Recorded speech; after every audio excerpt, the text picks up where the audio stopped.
नमस्कार साथियों, स्वागत है आप सभी का आपके अपने YouTube channel Kedarnath classes Uttarakhand में।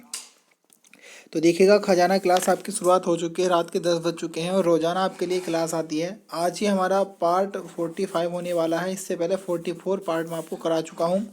उन सभी को एक प्लेलिस्ट में आपको दूंगा, आप डिस्कशन में जाइएगा और कमेंट में भी मैं आपको पिन कर दूंगा। उस कमेंट को पूरी प्लेलिस्ट होगी, उसमें आपके इतने लगभग 40-45 पार्ट है, उन्हें देखिएगा और बहुत आपको लाभदायक रहेंगे ये आपके आगामी परीक्षाओं के लिए।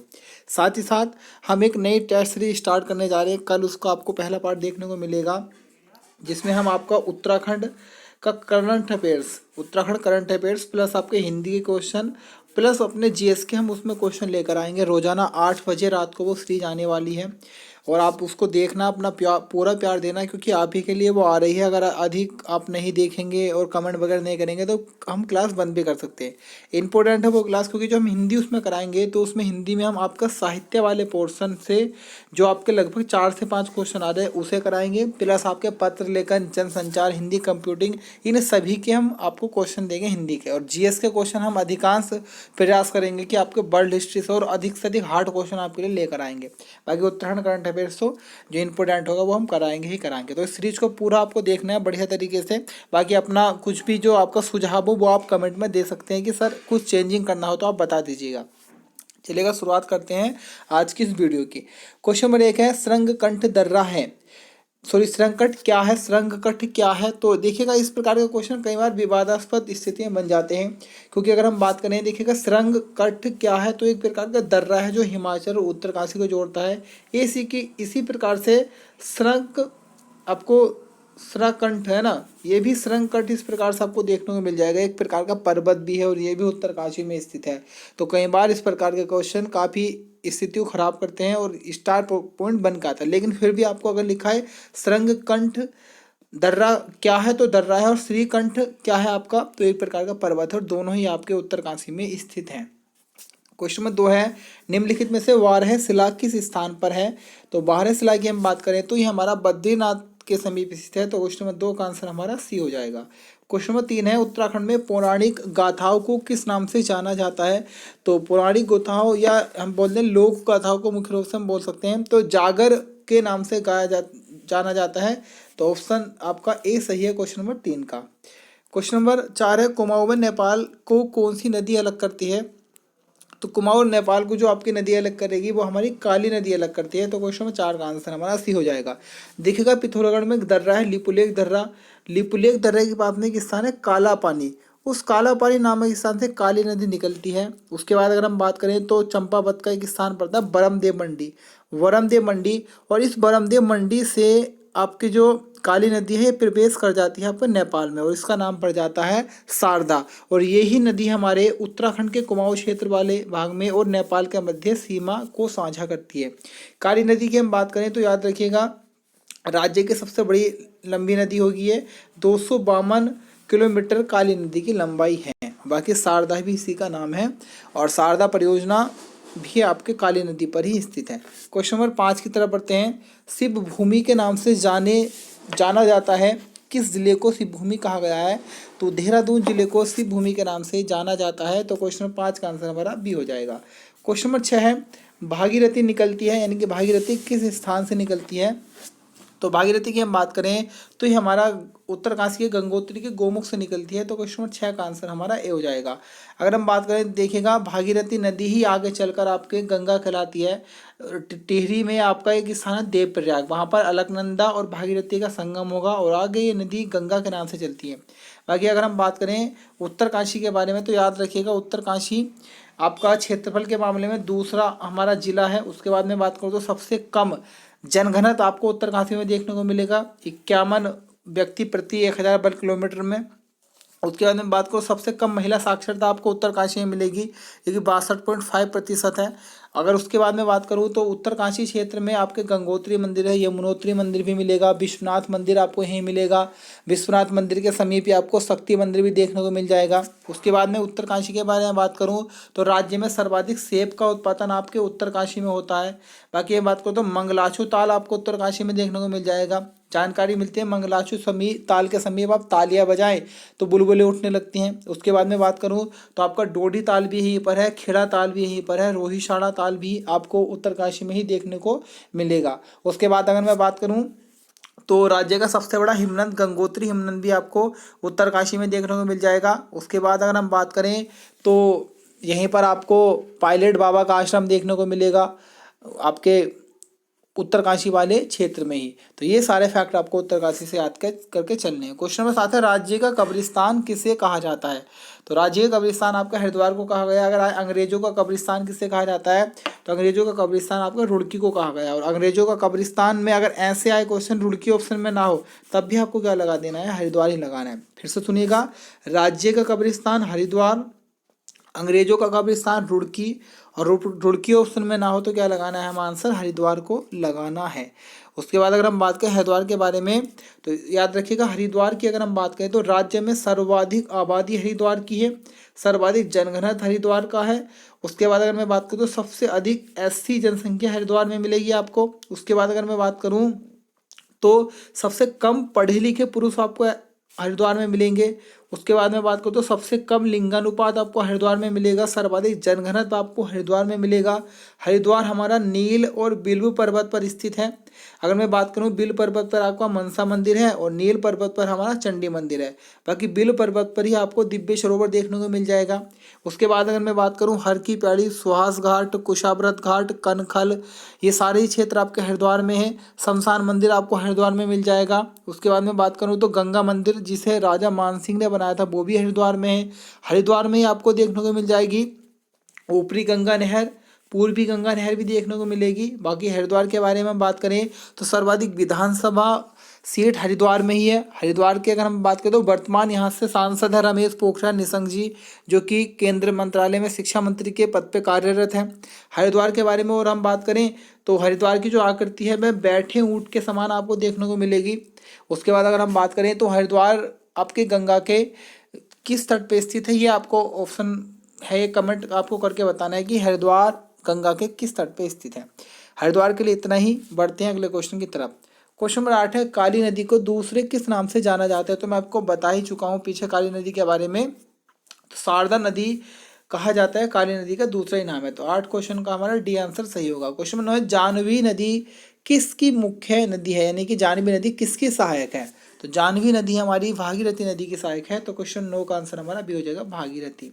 क्वेश्चन नंबर 10 है मंदाकिनी नदी किस जल प्रवाह मुख्य नदी से संबंधित है, यानी कि हम कह सकते हैं कि मंदाकिनी भी किसकी सहायक है। तो देखिएगा मंदाकिनी नदी सहायक है हमारे अलकनंदा नदी की। तो क्वेश्चन नंबर 10 का आंसर हमारा ए हो जाएगा। क्वेश्चन नंबर 10 का आंसर ए। अलकनंदा और मंदाकिनी नदी आपको रुद्रप्रयाग में मिल जाती है, रुद्रप्रयाग में। रुद्रप्रयाग की अगर हम बात करें तो याद रखिएगा सबसे कम औद्योगिक ये उद्योग आपको रुद्रप्रयाग में देखने को मिलेंगे। उसके बाद अगर मैं बात करूं तो सबसे अधिक पढ़े लिखे पुरुष आपको रुद्रप्रयाग में देखने को मिलेंगे। उसके बाद अगर मैं बात करूं तो सबसे कम जनसंख्या आपको रुद्रप्रयाग में देखने को मिल जाएगी। उसके बाद अगर हम बात करें आपको केदारनाथ यहीं पर देखने को मिल जाएगा, केदारनाथ मंदिर जो कि एक उत्तराखंड में धाम भी है। केदारनाथ मंदिर के बारे में अगर हम बात करें तो केदारनाथ मंदिर से जानकारी मिलती है कि निर्माण इसका कत्यूरी शैली में हुआ है। उसके बाद अगर हम बात करें तो केदारनाथ मंदिर के जो पुजारी होते हैं वो आपके रावल पुजारी होते हैं और वे मैसूर क्षेत्र के जंगम ब्राह्मण होते हैं। उसके बाद अगर मैं बात करूं तो जो आपका केदारनाथ मंदिर है हमारा, इसके मंदिर के कपाट खुलने की जो तिथि तय होती है वह महाशिवरात्रि के दिन होगी, और जो कपाट बंद होते हैं केदारनाथ मंदिर के वो हमारे भैया दूज या दीपावली के दिन बंद हो जाएंगे। उसके बाद हम बात करें जो केदारनाथ मंदिर है उसकी जो मंदिर की मुख्य समिति है तो उसका मुख्यालय आपके ऊखी मठ में देखने को मिलेगा। उसके बाद अगर हम बात करें तो केदारनाथ मंदिर के जो रक्षक देवता माने गए हैं तो वो भैरव देवता माने गए हैं। उसके बाद अगर हम बात करें कि जब शरद ऋतु आती है तो शरद ऋतु में बाबा केदारनाथ की जो पूजा होती है तो वह ऊखी मठ के ओंकारेश्वर मंदिर में की जाती है। उसके बाद अगर हम बात करें तो राज्य के 4 धामों में से एक है। उसके बाद में बात करूँ तो भारत के 12 ज्योतिर्लिंगों में से एक है। उसके बाद अगर हम बात करें तो जो आपके 5 शैव तीर्थ हैं जैसे पशुपतिनाथ जो कि नेपाल में है, केदारनाथ, उत्तराखंड में है, वैजनाथ हिमाचल प्रदेश में, जागेश्वर अल्मोड़ा में और अमरनाथ जम्मू कश्मीर। तो इन 5 शैव तीर्थों में हमारा एक शैव तीर्थ वैसे आपका जागेश्वर भी है, और उसके बाद में हम बात करें तो केदारनाथ भी आता है। उसके बाद अगर हम बात करें तो याद रखिएगा, केदारनाथ मंदिर पे 2001 में 4 रुपये का डाक टिकट भी जारी किया गया था। उसके बाद अगर हम बात करें तो मध्यम महेश्वर नाथ भी आपको यहीं देखने को मिलेगा रुद्रप्रयाग में, तुंगनाथ भी रुद्रप्रयाग में देखने को मिल जाएगा, सोनप्रयाग, गौरीकुंड, ऊखी मठ, अगस्त मुनि, गुप्त काशी, ये सारे स्थल आपको देखने को मिलेंगे रुद्रप्रयाग में।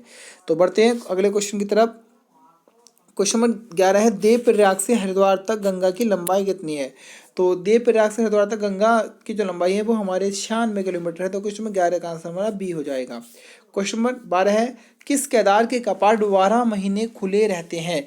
तो अगर हम बात करें तो कल्पेश्वर महादेव के कपाट हमारे 12 माह खुले रहेंगे। तो क्वेश्चन नंबर 12 का आंसर हमारा सी हो जाएगा। और बाकी बात करें तो कल्पेश्वर नाथ में बाबा केदारनाथ के केश की पूजा की जाती है।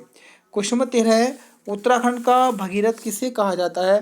तो पीबी काटले को उत्तराखंड का भगीरथ कहा गया है। तो ऑप्शन हमारा क्या हो जाएगा? पीबी काटले, ऑप्शन डी हमारा क्या है, बिल्कुल सही है।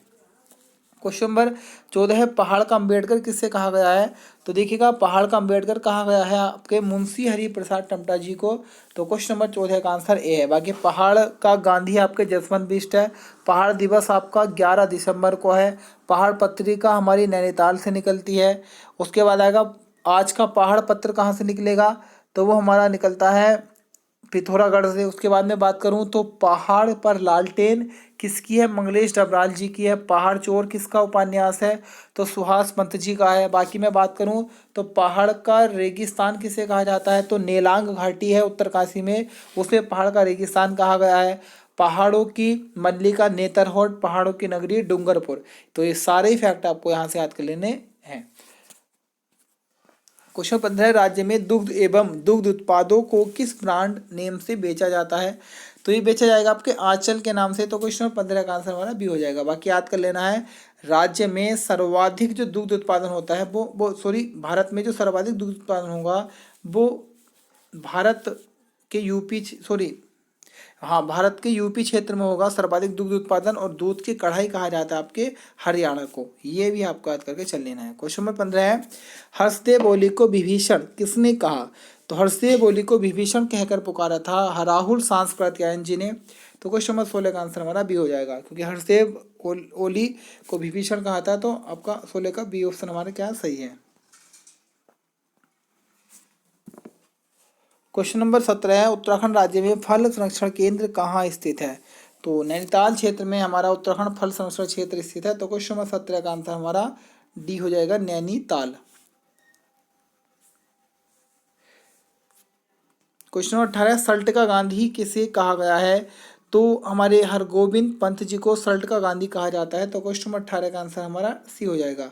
बाकी हम बात करें तो अल्मोड़ा कांग्रेस की रीढ़ भी हमारे हरगोविंद पंत जी को कहा गया है। बाकी अल्मोड़ा कांग्रेस हमारी 1912 में आई थी, याद कर लेना है। क्वेश्चन नंबर 19 है, फादर ऑफ जोनसार भावर के नाम से विख्यात हैं? तो हमारे भाव सिंह चौहान जी को फादर ऑफ जोनसार के नाम से जाना गया है। तो क्वेश्चन नंबर 19 का आंसर हमारा बी हो जाएगा। क्वेश्चन नंबर 20 है, क्वेश्चन नंबर 20 है आपका, गढ़वाल का शिवाजी किसे कहा जाता है? इसका आंसर आपको कमेंट बॉक्स में खुद से बताना है।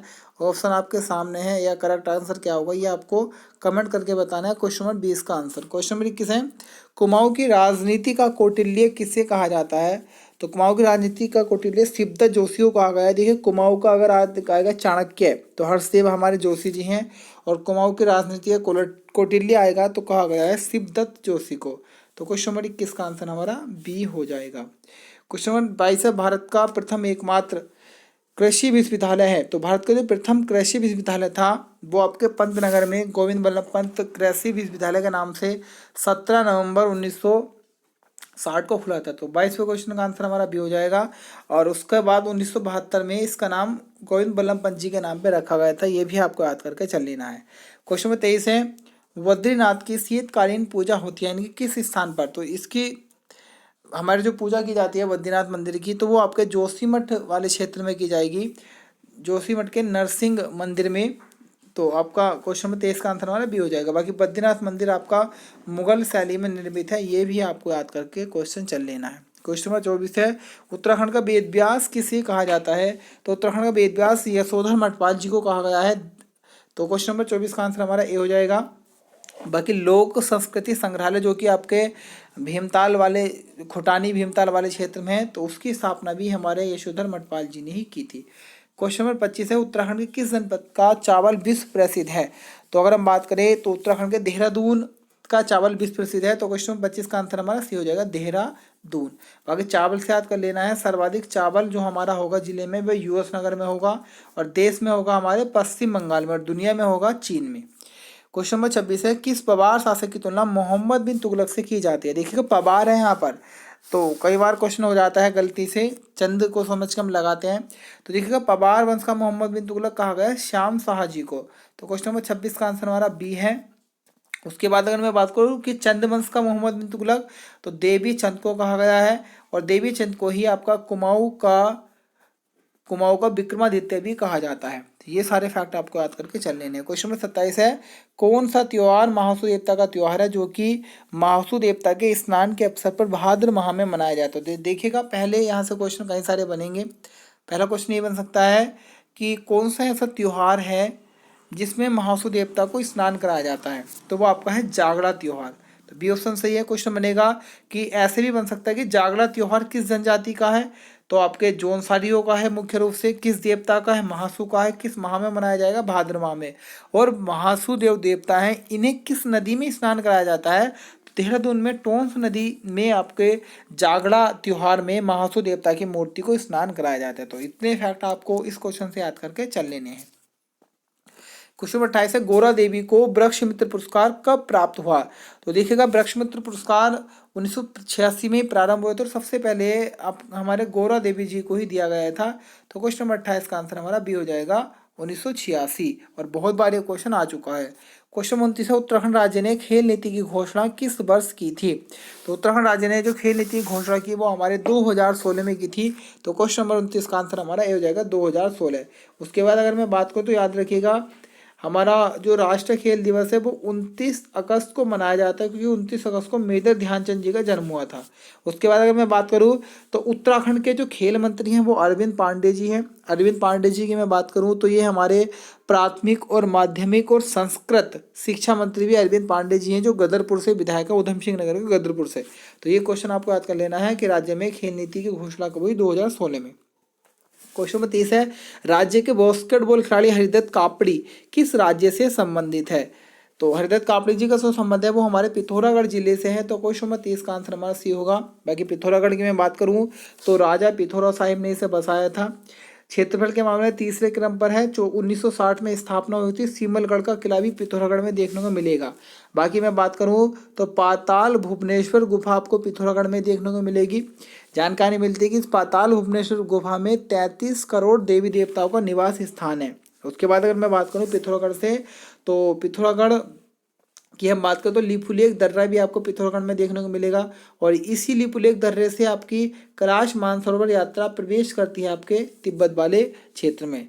तो इतने फैक्ट आपको यहाँ से याद करके चल लेने हैं। क्वेश्चन नंबर 31 है मत्स्य नीति को लागू करने वाला देश का पहला राज्य कौन सा है?